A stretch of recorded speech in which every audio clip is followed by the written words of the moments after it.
Começa agora pela TV Novo Tempo mais um programa Evidências, na busca de fatos que comprovem a veracidade histórica da Bíblia Sagrada.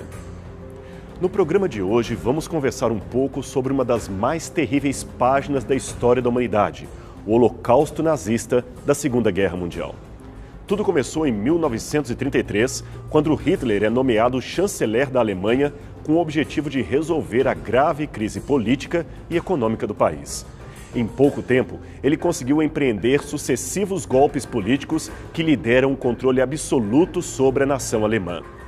A perseguição e o genocídio dos judeus foi realizada em etapas, passo por passo. Esse artigo, publicado em 15 de novembro de 1935 no jornal alemão Diário da Colônia, trazia como título "Quem é cidadão?". Ele vinha em resposta a vários encontros e publicações que procuravam legitimar errôneas teorias racistas como elemento-chave para o erguimento alemão.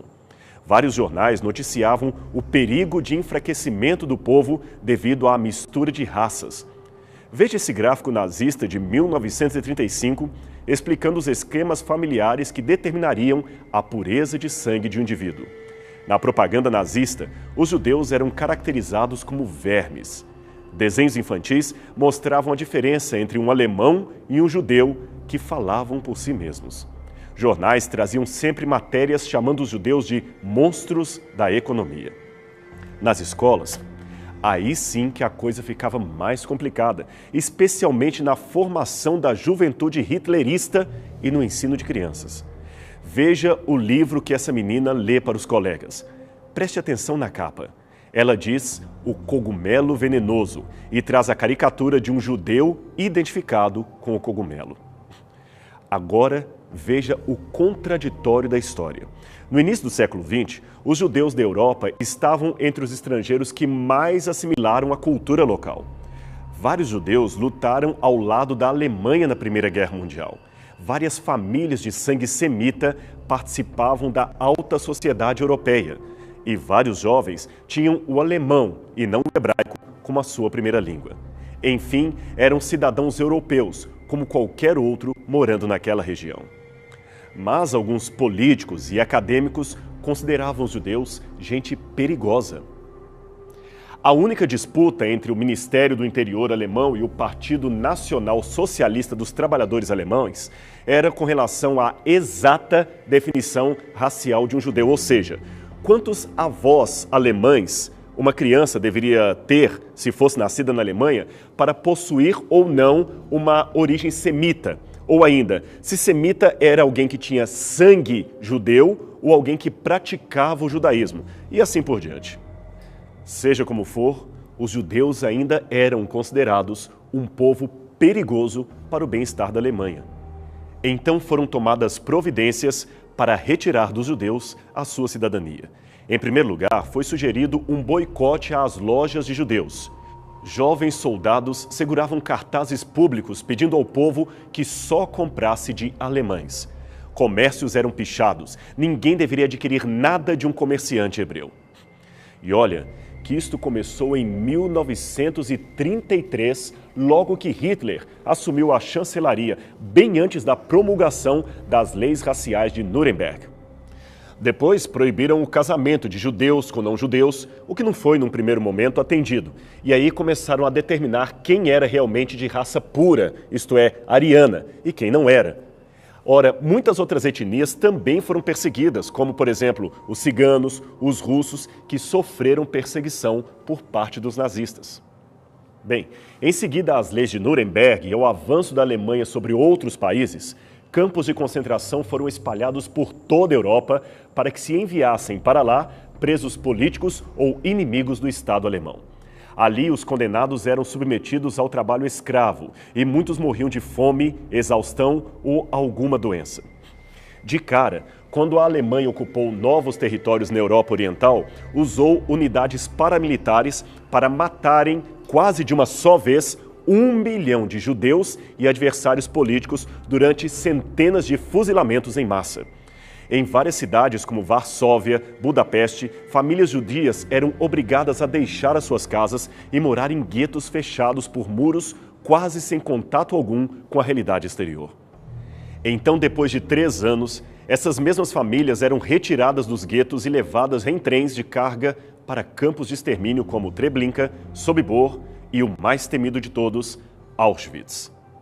Ali, eles eram mortos principalmente em câmaras de gás. Quer nos campos de extermínio ou fora deles, cerca de 11 milhões de pessoas, 6 milhões das quais judeus, acabaram morrendo vítimas do massacre nazista. Isto fez com que muitos considerassem o Terceiro Reich, como era chamada a Alemanha nazista, o pior estado genocida de todos os tempos. Agora, quando nos deparamos com um quadro aterrador como este, e outros absurdos semelhantes que ocorreram em outras partes do mundo, em outras épocas, com outras vítimas, inevitavelmente nos perguntamos: aonde estava Deus?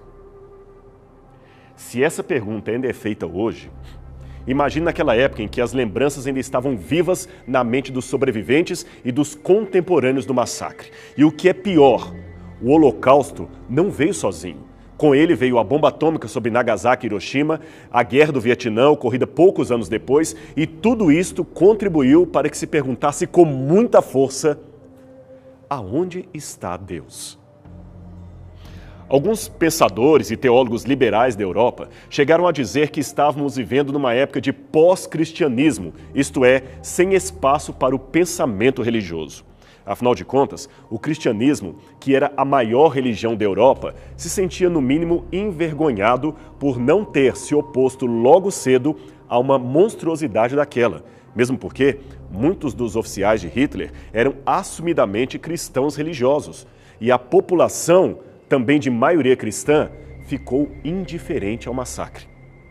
Este é o pastor luterano Martin Niemöller, um dos poucos que se declarou abertamente contrário à propaganda de Hitler. Ganhador do Prêmio Lenin da Paz, esse homem sofreu perseguição dos nazistas e quase foi morto pelo regime. Mas a sua maior angústia era a indiferença dos seus contemporâneos que se diziam religiosos cristãos. Certa vez, esse mesmo pastor foi convidado para falar no Congresso americano e alguém lhe perguntou por que num país com tantos católicos e protestantes como a Alemanha, Hitler conseguiu fazer o que fez. A sua resposta veio na forma de um poema irônico que ele mesmo escreveu.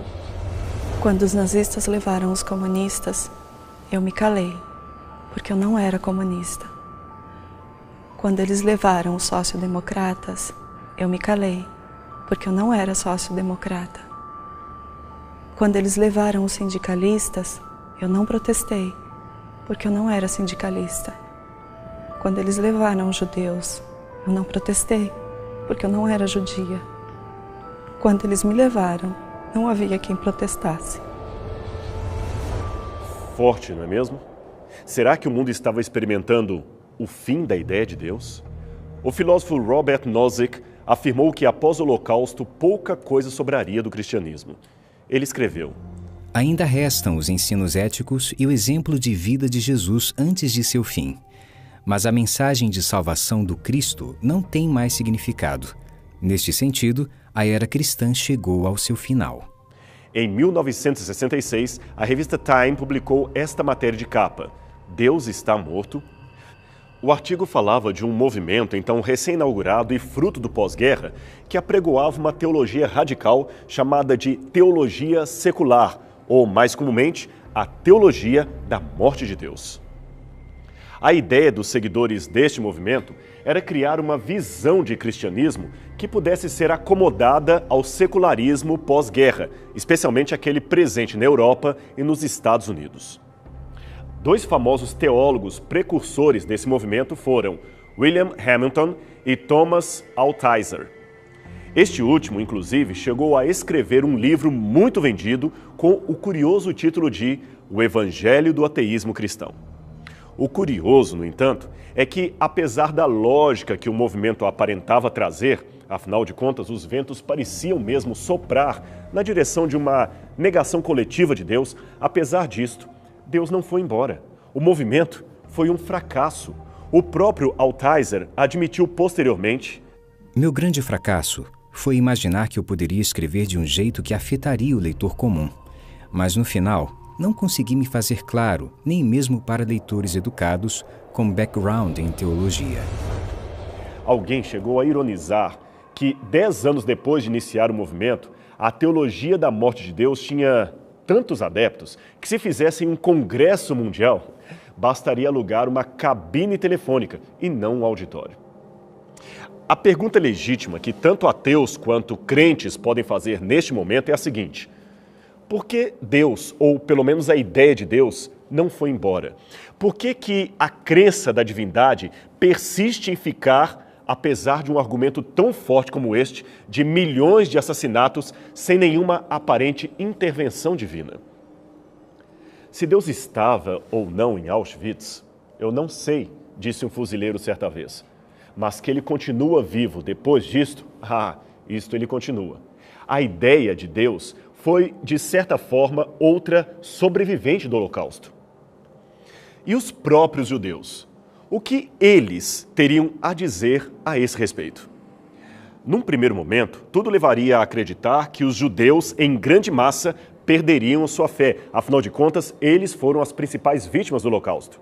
Aliás, um dos primeiros rabinos a escreverem sobre o tema do Holocausto e Deus foi Robert Lowell Rubinstein. Ele escreveu o seguinte: como filhos da terra, nós, judeus, tínhamos uma ideia errada de nosso destino.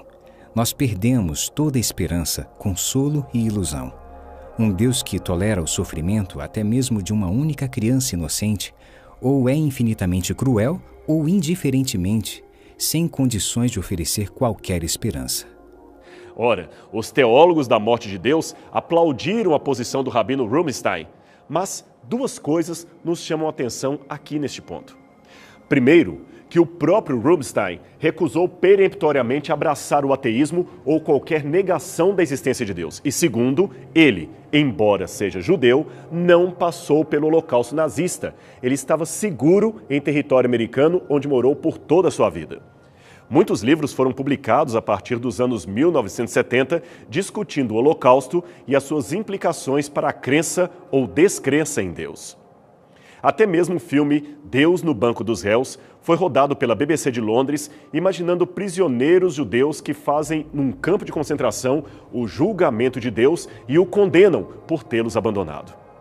O problema com a maior parte desses livros, artigos, documentários, é que eles estavam baseados em pessoas que observaram o fenômeno à distância, como o próprio rabino Rubinstein, que acabamos de mencionar. Mas em 1980 isso vai mudar. Uma pesquisa sobre Deus e o Holocausto foi publicada em que, pela primeira vez, se ouviu a voz dos sobreviventes, das testemunhas oculares do drama, e não de teólogos, filósofos e roteiristas apenas refletindo sobre o acontecimento. Não que essas vozes reflexivas não tenham seu valor, não se trata disso. Mas é que tanto se falou de crer ou não crer em Deus por causa do massacre nazista, que se perguntaram onde estava Deus em Auschwitz, mas se esqueceram, de certa forma, de perguntar isto para as próprias testemunhas do processo, ou seja, aqueles que de fato estiveram lá.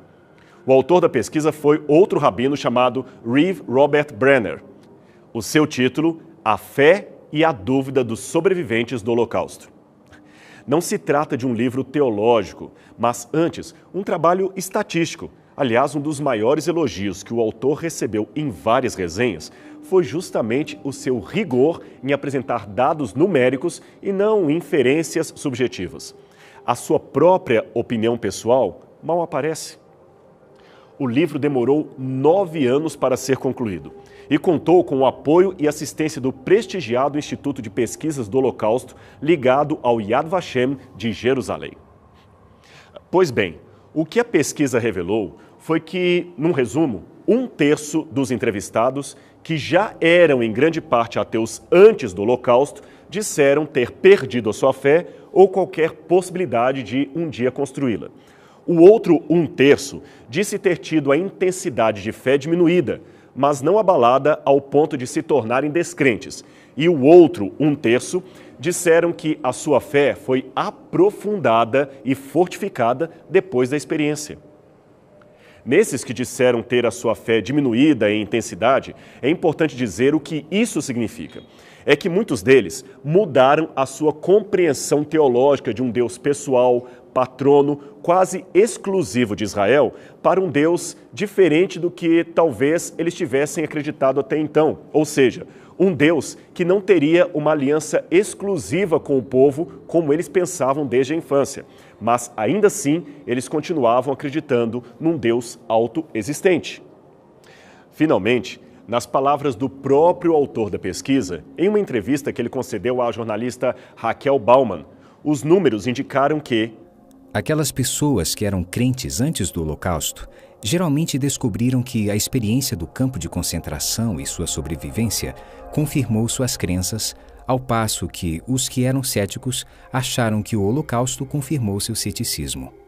Em outras palavras, o argumento do Holocausto abalou mais as crenças de quem o viu de fora do que dos que o experimentaram de dentro. Os que ali estiveram, crentes ou descrentes, continuaram, em sua maioria, sendo aquilo que sempre foram, crentes ou descrentes em Deus. Muitos mudaram, é claro, a sua concepção de Deus, mas não a sua crença na existência dele. Eu quero agora usar como exemplo de sobrevivência do Holocausto a situação de um homem cujas ideias sobre Deus e psicoterapia rodaram o mundo inteiro. Estou falando de Viktor Frankl, o fundador da logoterapia, a terceira escola de psiquiatria de Viena. O trabalho de Frankl foi muito importante, especialmente na cura de pessoas com depressão e suicidas em potencial. Ele chegou a ser professor visitante em Stanford e Harvard, e os seus livros foram traduzidos em mais de 20 idiomas. Mas o que talvez nem todos saibam é que em 1942, ele, Viktor Frankl, a sua esposa e seus pais foram deportados para diferentes campos de concentração nazista. O seu pai morreu de fome. A sua mãe, transportada para Dachau, morreu na câmara de gás. E a sua esposa, de apenas 25 anos, também morreu noutro campo de concentração em Bergen-Belsen. Só sobraram ele e um irmão que havia fugido da Alemanha. E a sobrevivência de Frankl não foi sem sequelas. Ele havia ficado em Auschwitz e só foi libertado em 27 de abril de 1945, quando os aliados chegaram ali. Ele havia sido discípulo de Freud na juventude, mas acontecimentos como o Holocausto fizeram-no romper com os ensinos de seu antigo mestre.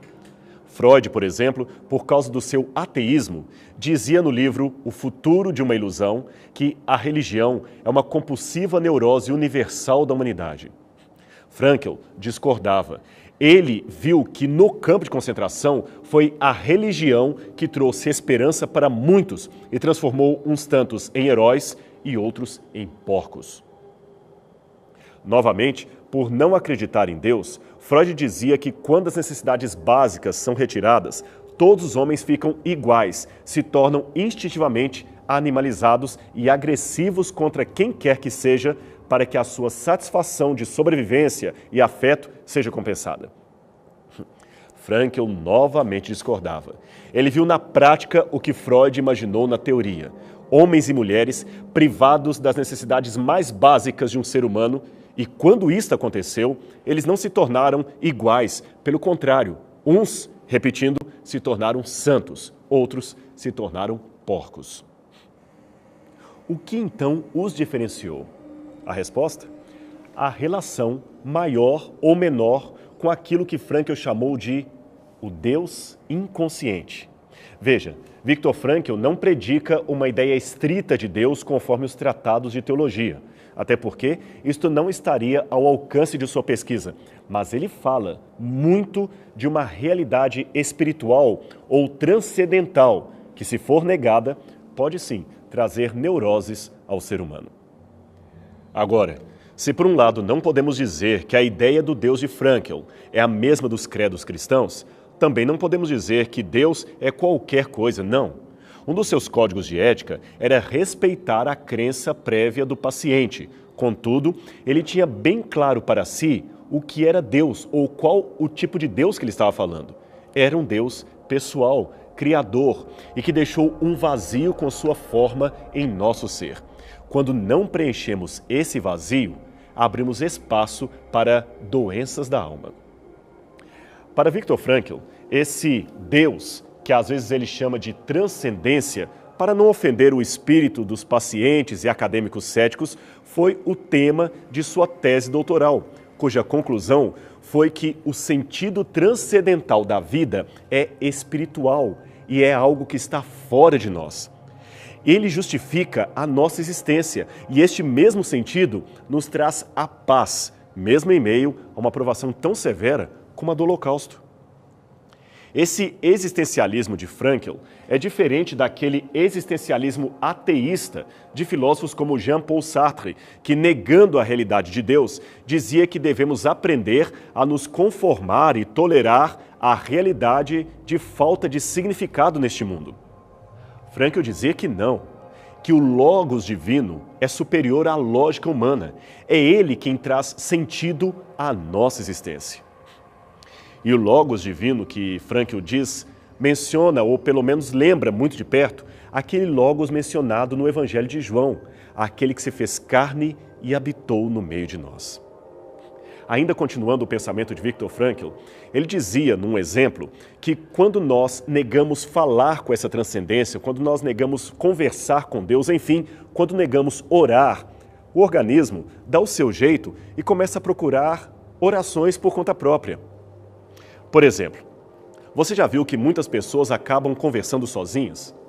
Uma pergunta boa para se fazer a um ateu é a seguinte: se não existe Deus, nem nenhum transcendente, quem é essa pessoa com a qual nós conversamos quando estamos sozinhos? Preste atenção, parece ser um companheiro, um amigo que sempre entende você. Você está diante do espelho penteando o cabelo e questionando para esse amigo invisível por que tal coisa está acontecendo ou tal coisa não está acontecendo. Ele entende você, ele o escuta, mas a pergunta óbvia é: quem é esta pessoa? Na interpretação de Frankl, esse falar sozinho de si para si mesmo, que ele chama de solilóquio, é uma maneira do inconsciente fazer uma oração quando nós negamos orar. Isto mesmo, Frankl chegou à conclusão que nós precisamos orar. Faz parte da necessidade básica do nosso organismo, como o alimento, o descanso, o afeto. Também precisamos de relacionamento com a transcendência. Precisamos de oração. E quando não oramos, começamos a conversar sozinhos. O que precisamos entender, independente da nossa experiência com o sofrimento, é que existe um vazio com forma de Deus no nosso coração, quer admitamos ou não. Mas o mais bonito disto é que também existe um vazio com a nossa forma no coração de Deus. Sabe, nós que estudamos o acontecimento à distância, através de livros e documentários, podemos até ser tentados a dizer: Deus não existe, Deus não estava em Auschwitz. Como pode ele ter permitido uma atrocidade daquela e tantas outras que existem por aí? Por que Deus não faz nada? Sinceramente, eu mentiria para você se dissesse possuir uma resposta objetiva a estas indagações. Um dia, talvez, eu faça a pergunta pessoalmente a Deus quando tiver a oportunidade de estar na glória, e você também. Mas, por ora, basta-me o testemunho de milhares de sobreviventes que, como Viktor Frankl, disseram: eu estive em Auschwitz e Deus estava ali comigo. Ilusão? Não sei. Mas eles sobreviveram à catástrofe e reconheceram o poder de uma força divina maior do que eles mesmos e que lhes deu a força que jamais teriam por si próprios. Pense nisto. Reflita sobre o testemunho dessas pessoas que sobreviveram à catástrofe e se agarraram ainda mais com Deus. Nosso programa vai ficando por aqui, mas semana que vem teremos um novo encontro aqui na TV Novo Tempo para falarmos de novo sobre Deus, a Bíblia, a vida e a nossa existência. Portanto, não perca, aqui na TV Novo Tempo, o seu canal da esperança. Até lá!